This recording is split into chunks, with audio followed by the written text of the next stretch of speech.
merugikan bagi dia. Merugikan bagi dia, secara psikis akan terganggu. Ya. Sehingga apa? Yang pintar makin pintar, yang kada pintar makin kada pintar. Kesalahan siapa? Ayo. Kesalahan guru. Ya. Kesalahan guru. Terima kasih atas kesempatannya. Saya Guru Asmia bertanya, bagaimana kalau misalnya kita sebagai seorang guru ingin membuat anak didik kita itu menyukai kita? Padahal kan di kelas itu misalnya ada banyak orangnya, ada 30 orang. Bagaimana cara yang? Terima kasih. Yang pertama tadi saya bantu Islamiyah ya. Bagaimana cara guru yang membuat anak didik itu menyukai dia? Oke, konsepnya sih tetap sama ya, seperti ini tadi gitu. Mulai dari ujung sini gitu kan ya, bahwa guru supaya disukai oleh peserta didiknya, disukai oleh siswanya, disukai oleh anak-anak di dalam kelasnya gitu. Dia harus jadi yang pertama orang yang tidak merugikan bagi mereka. Makanya guru yang terlalu rancak memberi tugas itu bisa dianggapnya merugikan gitu kan. Cuma tugas ya, kalau cuma ya kayak mahasiswa nih kan datang suruh mulai makalah ya, kalau kena pulang suruh ke lapangan misalnya kan, kena suruh ke sekolahan, suruh wawancara gitu kan. 15 kali pertemuan dalam satu semester itu tugas terus itu kan ya. Pasti Pian akan menganggap dosen itu dosen yang merugikan Pian. Karena menyusahkan dia kan ya, menyusahkan Pian. Nah, maka posisi itu adalah posisi yang harus harus diperhatikan. Jangan sampai kita dicap oleh peserta didik kita sebagai orang yang merugikan bagi mereka. Makanya dalam mengajar itu kan konsepnya harus jelas gitu kan ya.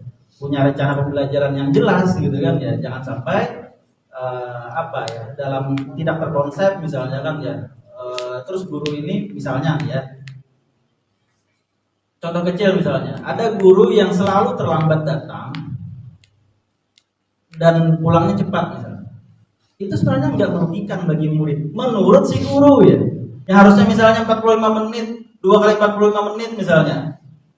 Kita ternyata masuk 30 menit, itu akan merugikan bagi dia. Oh, kada pak, ini malah kami kada masuknya sana. Iya, bila kami kada masuknya sanang gitu ya. Nah, konsep itu tuh konsep keliru ya. Jangan dijadikan budaya. Kayak itu berarti pembodohan jadinya pendidikan kita ya kalau lah. Ya, pendidikan kita bukan mengarah kepada perubahan perilaku gitu kan ya, tapi kepada pembodohan karena perilakunya dicontohkan oleh si gurunya tadi. Sehingga guru yang contohkan datang terlambat, pulangnya cepat itu tadi adalah merugikan bagi murid ya. Nilai saja yang seperti itu gitu ya. Pertama, tidak merugikan bagi murid. Yang kedua, harus menguntungkan bagi murid, harus menguntungkan bagi siswa. Misal, kita bisa membangun suasana yang menyenangkan, yang membahagiakan, itu menguntungkan bagi mereka. Kita memberikan perhatian, itu menguntungkan bagi mereka. Iya, kita memberikan pujian kepada mereka yang ada kenaikan di dalam proses pembelajaran, itu menguntungkan bagi mereka. Ada yang jadi siswa kita misalnya nilainya misalnya pas masuk jadi siswa kita 8 gitu kan. Ada satu siswa kita yang nilainya itu 2. Setelah kita ajari selama 4 bulan, kita evaluasi.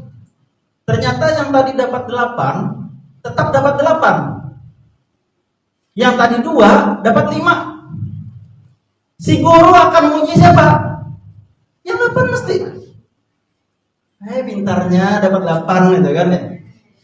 Dapat 8 pintarnya. Ini yang 2 jadi 5, itu peningkatannya lebih 100%, kenapa kada dipuji?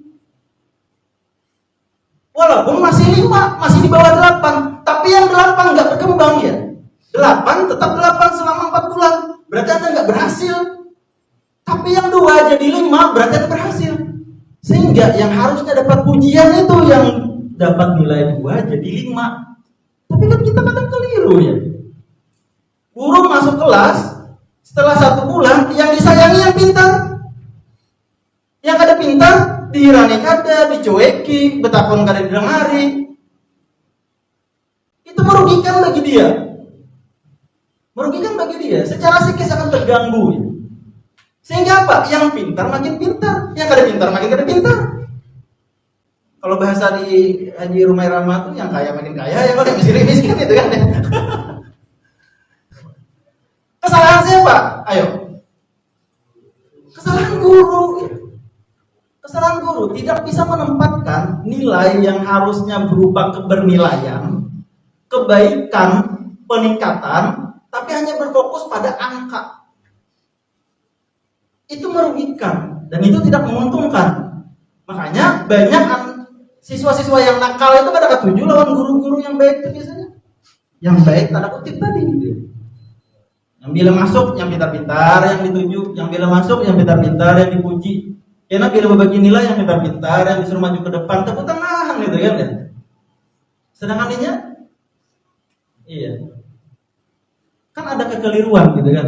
Nah, jadi tempatkanlah tidak merugikan dan menguntungkan itu pada tempatnya. Terus kita juga harus bisa membedakan. Nih siswa kita lakian, siswa kita binian. Jelas kan berbeda. Nih yang semester 2 yang di psikologi pendidikan, di MPI ya mestinya sudah memahami ini gitu. Yang di PAI saya sih kurang tahu ya apakah masuk yang itu ya. Ada perbedaan individu kan ya antara laki-laki dan perempuan. Misalnya ya, nih selama saya menjelaskan ini ya, yang paling banyak fokus itu matanya ke saya itu yang perempuan. Yang laki-laki ini apa? Apakah yang baca apa melihat ini sampai garis-garis gitu jadi lihatnya kenapa jadi kayak itu garis itu gitu kan ya. Iya, saya nuliskan di sini tadi kan terusnya melihat AC gitu ya. Terus melihat lampu gitu. Itu yang lakian. Semat-semat jangan kayak garis itu karena terbuka itunya apa ordernya gitu kan. Yang laki-lakinya ya.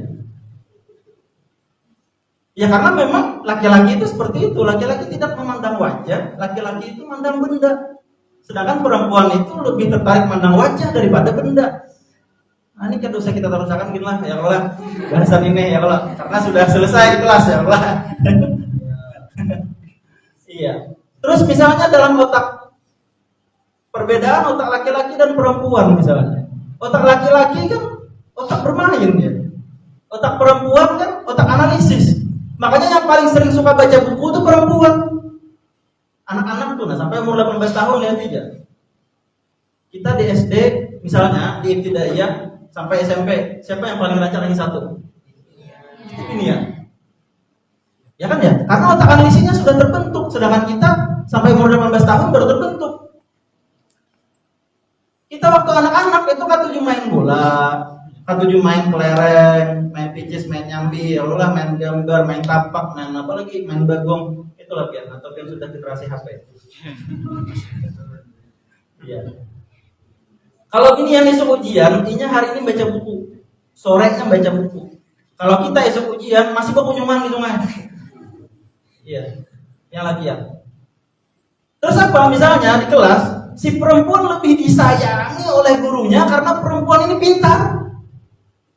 Si laki-laki tadi karena dia sukanya bermain, kada disayangi. Kekeliruan kalau itu akan merugikan bagi laki-laki. Hati ya. Iya. Itu bisa dicap sebagai guru yang keliru menanggapi atau merespon bagaimana siswa. Kalau kita mau disukai ya tempatkanlah karena masing-masing kan punya karakteristik berbeda. Kasarnya tuh kayak ini, kalau nyanyi buat Mojunan di sini lah, ada lagu yang kata Mojun.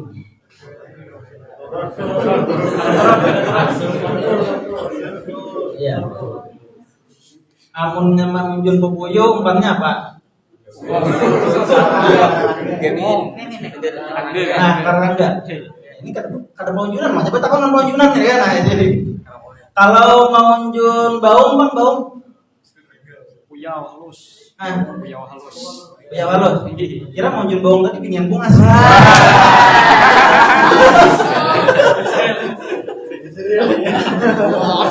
Ya kalau Monjun Sanggi. Sanggi, tahu lah Sanggi. Gunung ada Sanggi. Lain iwak, lain umpan. Ya ada. Ya Allah. Sanggi julungi Gabin kira mematuk lah. Nah, ini kita tahu Bang Nap, jangan serius nanya lah. Iya. Cuman jadi Yang pasti dulu Sanggi itu julungi duit 100.000 ke rumah matuk gitu, nah kan. Karena itu bukan umpan yang tepat bagi dia, bukan sesuatu yang menarik bagi dia. Sehingga menempatkan, ini kasarnya aja, kata saya tadi seperti itu gitu ya. Tapi jangan anggap sesuatu kayak iwak lah. Artinya dalam menghadapi siswa, peserta didik, siapapun itu gitu. Kita jangan menyamaratakan semuanya. Jangan menyamaratakan semuanya. Karena masing-masing itu berbeda. Ada yang tercepat menanggapi, ada yang terlambat. Ada yang sudah mampu menganalisis, ada yang tidak mampu menganalisis. Ada yang memahami lewat cerita-cerita, ada yang memahami lewat satu pernyataan-pernyataan. Dan lain-lain ya, beda-beda. Bisa saja sebenarnya ya, si A itu pintar karena dia suka baca buku. Si B itu kada pintar karena dia tidak suka baca buku. Nilainya kan seperti itu gitu ya. Coba suruh bertanding main bola, mesti si B ini yang menang daripada si A. Iya, padahal dalam permainan bola tujuan pendidikan kan bisa dicapai juga. Tujuan asli pendidikan itu apa? Tujuan akhirnya mengubah tingkah laku. Dalam main bola kita diajari bagaimana fair play gitu kan ya. Bagaimana menghargai orang lain, bagaimana tidak mencederai orang lain, bagaimana semangat perjuangan, bagaimana supaya menjadi pemenang, bagaimana bermental pemenang dan lain sebagainya dalam sepak bola. Itu pendidikan ya. Tapi kenapa kita di saat ujian diuji sama antara orang yang tadinya rajin baca buku dengan orang yang rajin main bola. Akhirnya keluar nilai yang rajin baca buku yang pintar jadinya. Yang rajin main bola dikategorikan kada pintar. Masalah kan kita kan ya. Keliru kita. Ya, keliru kita. Ada orang yang nilai akademiknya parah, tapi ketika dia menggambar di mata pelajaran kesenian, bagus banget karya seninya. Iya, ada seperti itu kan ya, banyak malahan. Yang pintar-pintar tapi bisa gambar. Coba aja yang lagi satu itu suruh gambar tapi bisa biasanya, karena otak kanannya kada terlalu bergerak, otak kirinya yang bergerak. Yang menggambar bagus biasanya itu di akademik jarang lagi satu. Iya. Yang bisa berimajinasi, yang buat gunung dengan apa? Dengan air terjun seakan-akan 3D di zaman kapur. Gambar pakai kapur itu kan ya. Tapi kayak 3 dimensi sudah. Itu jarang-jarang yang satu yang bisa yang itu. Tapi kenapa penilaiannya bisa sama? Padahal karakteristik kita beda-beda. Nah, karena kagum sudah sistem pendidikan kita seperti itu, ya kitanya jangan memperlakukan murid-murid kita itu sama. Jadi gitu ya.